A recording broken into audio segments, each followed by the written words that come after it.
11월 28일 화요일 동부시간 오전 7시 10분을 기준으로 여러분들에게 간단한 시황을 말씀드리고 오늘의 핵심 이슈를 하나하나 접해보도록 하겠습니다. S&P 500은 월스트리트가 월요일 매도세에서 회복을 시도하면서 소폭 상승했습니다.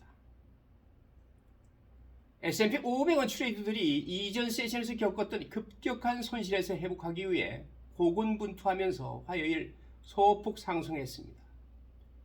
종합지수는 0.1% 상승했고 나스닥 종합지수도 0.1% 상승했습니다. 다우존스 산업평균지수는 8포인트 상승하며 보합선 근처에서 거래되고 있습니다. 시간이 흐름에 따라 소폭 상승 하락을 거듭하고 있는 것이 현실입니다. 주요 평균지수는 월요일 다우지수가 거의 500포인트 하락하면서 가파른 손실을 입었습니다. S&P 500과 나스닥은 지난 주말 중국 본토에서 코로나19 제로 정책에 반대하는 시위가 시작된 후 각각 1% 이상 하락했습니다. 이로 인해 중국 코비드 프로토콜의 잠재력에 대한 우려가 다시 한번 글로벌 공급망을 방해할 수 있습니다.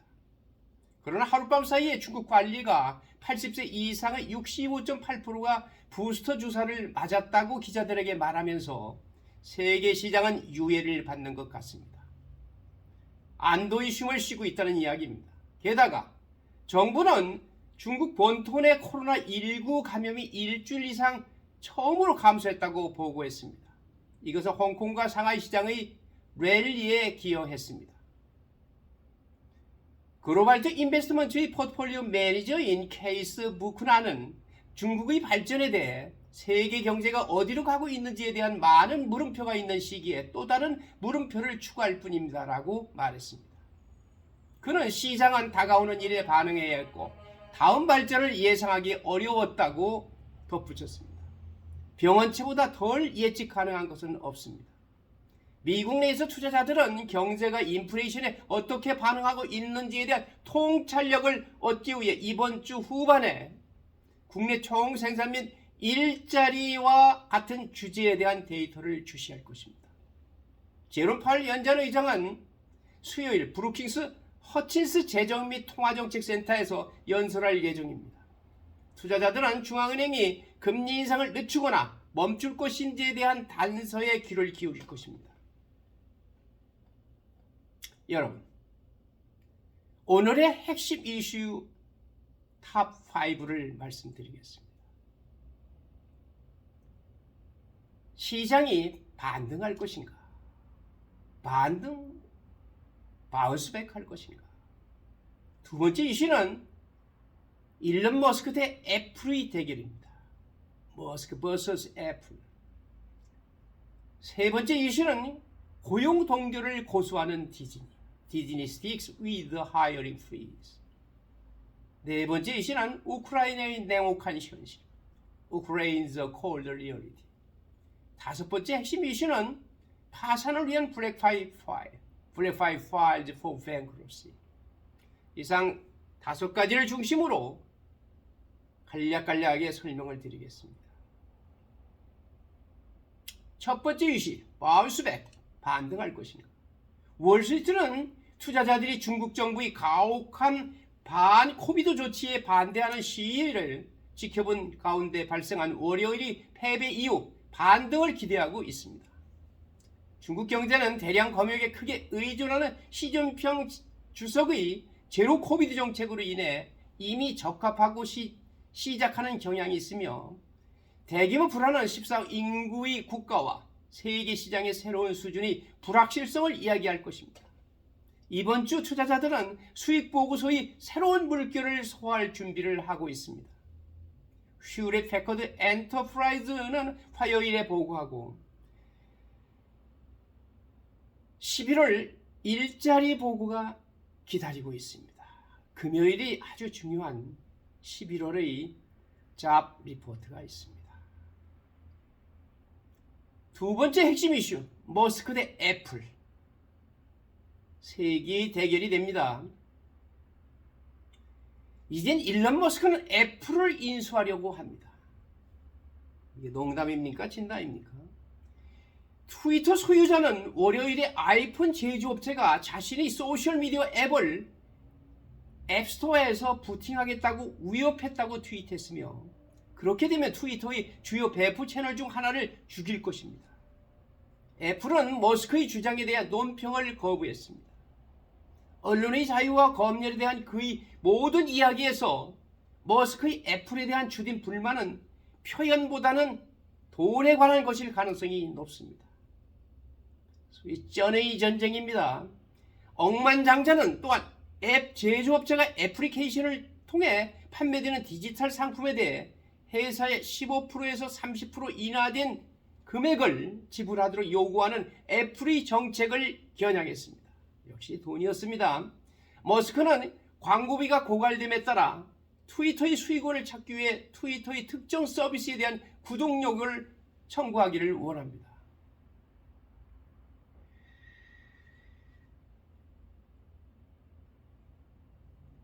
일론 머스크가 좌충우돌 참 어려운 길을 걷고 있는 것 같습니다.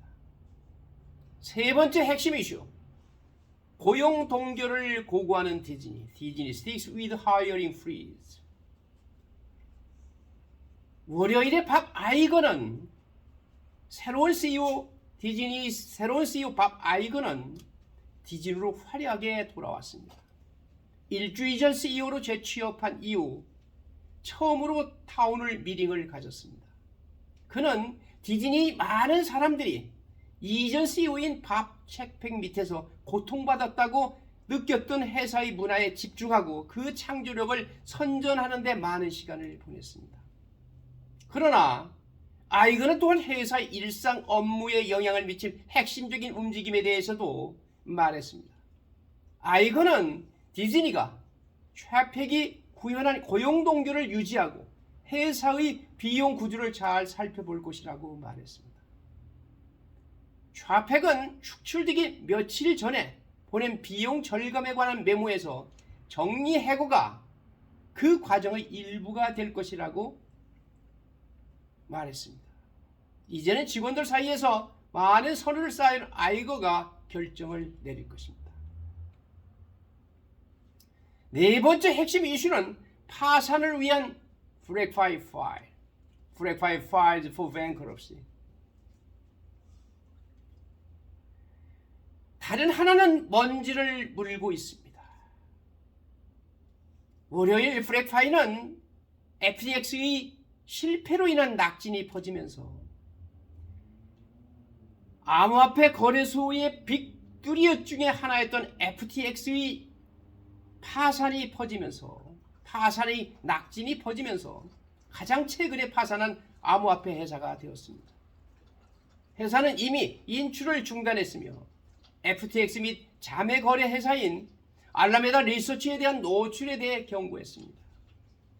월요일 블랙파이어의 파산 신청은 FTX의 미국 단위 The American Unity of FTX인 FTX US에 2억 7,500만 달러의 미결제 대출이 있다고 언급했습니다. 이전에 48억 달러 가치에 있었던 블랙파이는 창립자 샘 뱅크맨 프리드가 자신을 암호화폐 백기사 as a crypto white knight 자칭한 FTX의 4억 달러 해전 신용시설의 도움으로 7월 파산을 피했었습니다.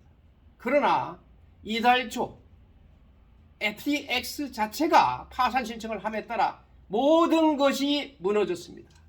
사상누각, 이걸 보고 사상누각이라 하는 겁니다. 다섯 번째 핵심 이슈는 우크라이나의 냉혹한 현실입니다. Ukraine's cold reality. 러시아 미사일 공격으로 인해 대규모 정전 및 기타 인프라 장애로 인해 이번 주 기온이 영하로 떨어질 것으로 예상되는 우크라이나에서는 점점 더 추워지고 있습니다. 이제 미국과 나토의 나머지 국가들은 전쟁터에 무기를 제공한 것 외에도 국내 전선에서 우크라이나를 지원하라는 압력을 받고 있습니다. 옌스 스톨텐베르크 나토 사무총장은 화요일 푸틴 대통령은 겨울을 전쟁 무기로 사용하려고 노력하고 있다며 앞으로 몇 개월 동안 우크라이나를 돕겠다고 다짐했습니다. 여러분, 항상 공부하는 투자자 여러분, 그리고 현명한 투자자가 되기로 작심하는 여러분, 언제나 투자에서는 안전마진을 확보하는 노력을 게을리해서는 안 됩니다. 여러분, 머릿속에, 가슴속에, 발에 안전마진, 마진 오브 세이프티에 대한 개념을 명확히 갖고 내가 사고자 하는 주식, 금융상품 모든 안전마진이 얼만큼 되는지를 항상 확인하고 또 확인하십시오. 그것이 성공의 지름길입니다. 여러분, 오늘 여러분과 함께 시청하여 주셔서 대단히 감사합니다. 오늘 하루 행복한 하루 되십시오. 감사합니다.